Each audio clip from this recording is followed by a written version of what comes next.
Hi అండి, నేను రాజ్యం. చూడండి, ఇది మునక్కి కట్టె బాతిచ్చాను కదా, ఆడపిల్లల్ని పెట్టి కట్టించేస్తున్నాను అనమాట. అక్కడక్కడ పడిపోయింది కదా, ఆ చెట్టుని అయితే పాపం చాలా కష్టపడి లేపి కడుతున్నారు. బతకని పోని కట్టండిలే అమ్మా, 4-5 చోట్ల కడితే అదే నిలబడుతుంది అని అంటున్నాను. ఎందుకంటే పడుకొని ఉండదు, ఎటు కాసినా మనకేం పనికి రావండి.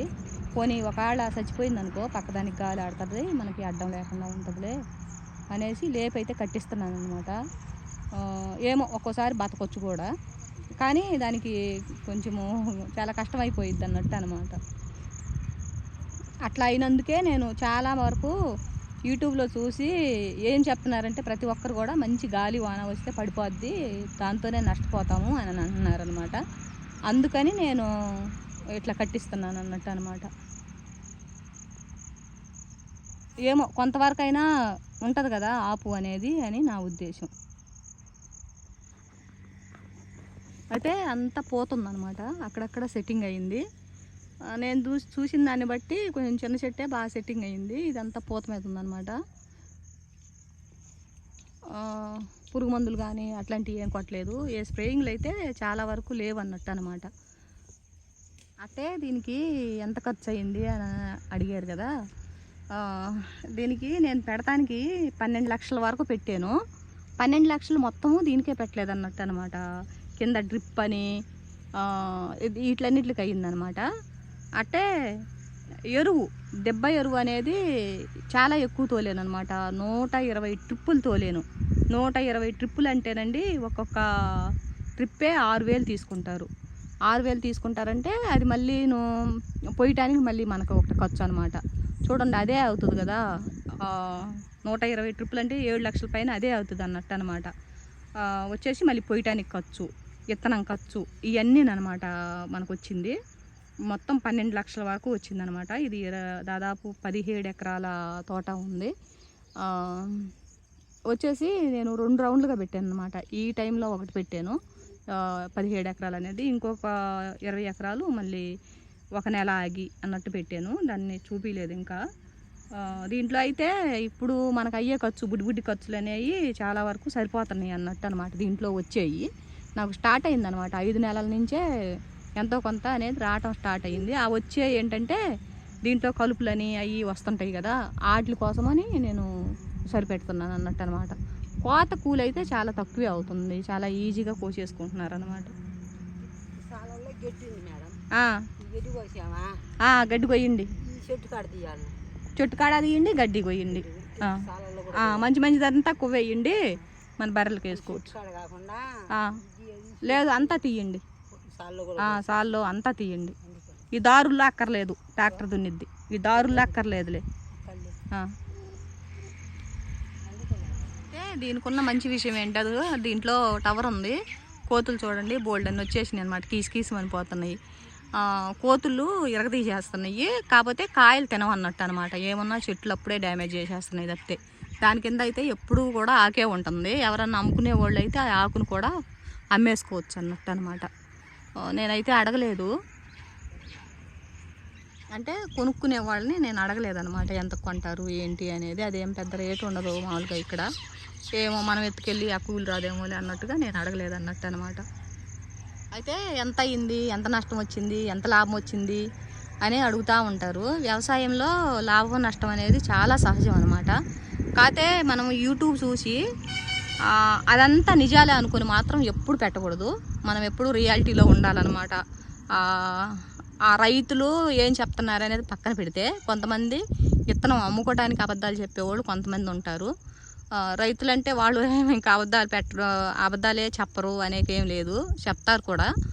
అట్లే ఎవరైతే మనకి యూట్యూబ్లో పెడుతున్నారో వాళ్ళు ఏం చేస్తారంటే వ్యూస్ కోసమని ఉన్నది లేనిది అంతా కలిసి చెప్తూ ఉంటారనమాట. నేను ఎలా చెప్తున్నాను అని అంటే, ఇప్పుడు కాదండి, ఎప్పుడో 20-25 ఏళ్ల క్రితమే టీవీ వాళ్ళు వస్తే వాళ్ళకి మేమేంటంటే, అప్పట్లో 1 లక్ష రూపాయలు దానింలో మిగిలిందంటే మాకు గ్రేట్ అన్నట్టే ఉండేది. అదే విషయం మేము చెప్తే వాళ్ళు ఏం చెప్పేవాళ్ళు తెలుసా, 2 లక్షలు వచ్చింది అని చెప్పేవాళ్ళు అనమాట. మమ్మల్ని చెప్పమునేవాళ్ళు.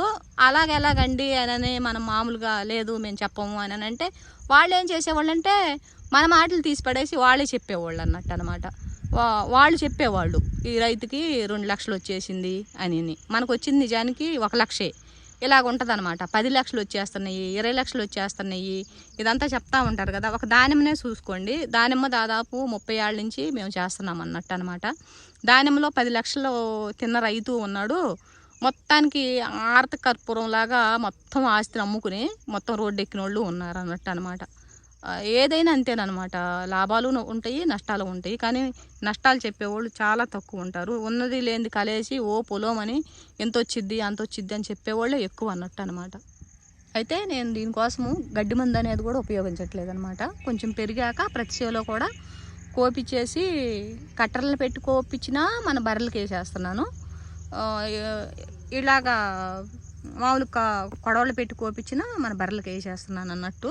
సాలు మీద మటుకు తీపిచ్చేస్తున్నాను, మధ్యలో మటుకు ఇంకా కొయ్యటమేన అన్నట్టు అనమాట.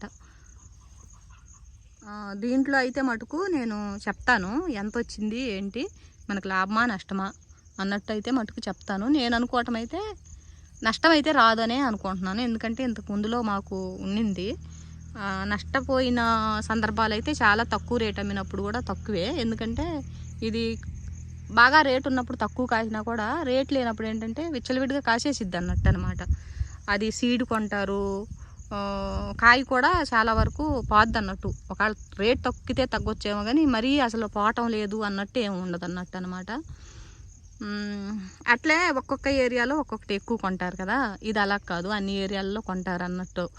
ఇప్పుడు నాకు దోస చెట్లు వేసాను కదా, మన పప్పాయిలో అప్పుడు వేసాను కదా, అవి ఏమైనాయి అంటే మళ్ళీ పొడి మలిసి కాసేసినాయి అనమాట. రోజు 4 బస్తాలు 5 బస్తాలు ఇలాగ వస్తున్నాయి తెలుసా. ఇక్కడ ఒక బస్తా ఒకరు తీసుకుంటారు అన్నట్టు అనమాట. అవి తీసుకెళ్తే ఇంతకి ఒక 10 రూపాయల పైన వాళ్ళు 70 అమ్మిన రోజు కూడా మనకి ఇవ్వరు. వాడకం అనేది చాలా తక్కువ అనమాట ఈ ఏరియాలో. అలాగని వాటిని ఇంకెక్కడికో పంపటం ఇదంతా అవ్వదు. నేనైతే మటుకు నా కోళ్ళకి బర్రెలకి పోసేసుకుంటున్నాను. అట్లే ఇది ఈ చెట్టుని ఏ ఏరియాలో ఏమంటారో మరి. అయితే ఇక్కడ మటుకు కర్పూరం ఆకు అంటారు కొన్ని ఏరియాల్లో. ఇది ఒక రకమైన వాసన వచ్చింది అన్నట్టు అనమాట. ఇది ఎక్కడైతే ఉందో అది అక్కడ నేను గమనించిన దాన్ని బట్టి, అది ఎంతవరకు కరెక్ట్ అనేది నాకు తెలియదు, ఎక్కడైతే ఉందో అక్కడ ఈ పండుగ అనేది పెద్దగా లేదన్నట్టు అనమాట. కర్రకి ఏమైందంటే మనిషి ఎత్తు పైన చుట్టూ ఫెన్సింగ్కి ఉందన్నమాట. ఇది నేను ఎందుకు ఉంచానంటే ఇదంతా నాకైతే తెలియదు. ఏంటంటే గాలికి ఆపు ఉంటుంది ఈ తోటకి అని మా వాడిని దాన్ని క్లీన్ చేపినలేదనమాట. లాస్ట్లో చూసుకుందాంరా, ఇప్పుడు వద్దు, మా ఇత్తనం రాలిద్దేమో వద్దు అని అన్నాడు. కానీ మనకి దీనికి గాలి వచ్చి పడిపోద్దేమో ఇదంతా అనుకుని నేను దీన్ని ఉంచేసాను అనమాట. అది దాదాపు మనిషి ఎత్తు కాదు, దాదాపు 2 మనుషుల ఎత్తు పెరిగింది అన్నట్టు అనమాట. మొగ తోట ఎంత ఉందో అంత ఎత్తు అది ఉంది. ఏ పక్క అయితే ఇది ఉందో 3 పక్కలా ఉంది, ఒకే ఒక పక్క లేదన్నట్టు అనమాట. ఆ పక్కనే ఎక్కడన్నా దరెమ్మిటి ఒక చెట్టు 6 చెట్టు ఇది పడింది కానీ పండుగ అనేది. ఇంకా ఇది ఉన్న పక్క అయితే అసలు ఒక కాయ కూడా పండుగ అనేది లేదనమాట. అది కరెక్టా లేదా అనేది నాకు తెలియదు, నాకు అనిపించింది నేను చెప్తున్నాను. అయితే మన మునక్కాయలు అనేది క్వాలిటీ అయితే బాగున్నాయి అంటున్నారు. మార్కెట్లో మంచిగా అడుగుతున్నారు అన్నట్టు. ఒకరి దగ్గర తీసుకెళ్తే నాకు ఇవ్వ అన్నట్టు. ఒక్కొక్క చెట్టు అప్పుడు పడింది అన్నట్టు అనమాట కాపు విండేలాగా. అలాంటివి తెగుతున్నాయి. కొన్ని ఇప్పుడు లేతన పడినాయి, రకరకాలుగా ఉందన్నట్టు అనమాట. అప్పుడు ఫుల్ ఎండాకాలమే పెట్టేనా, అప్పుడు కొంచెం బతకలేదన్నట్టు అనమాట. అంటే మొక్క రావటం పర్సంటేజ్ అనేది కొంచెం తగ్గింది. మళ్ళీ చూసి తర్వాత పెట్టాను అన్నట్టు. అలాగా పాపా పక్క కొమ్మలేం లాగా చూడండి ఎంత చెట్టు అయ్యాక ఎలా పడిపోయిందో. ఇలా పడిపోతాయి అని అనమాట. అక్కడక్కడ పడిపోనియి, దాదాపు ఒక 20 చెట్ల వరకు పడిపోనియి అన్నట్టు అనమాట. అయితే మనకి ఈ పింద అనేది పుట్టాక 1 నెలకి కటింగ్కి వస్తున్నాయి అన్నట్టు అనమాట.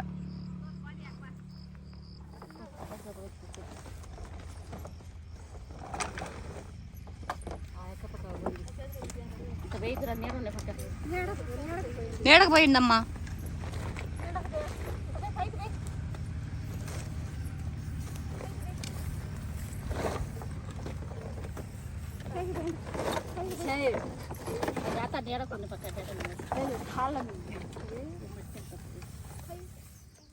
అన్నిట్ట మంచిగా ఏరుకుని చెడ్డ ఏమన్నా ఉంటే తీసి వేసేస్తున్నారు, ప్యాకింగ్ చేసేస్తున్నారు.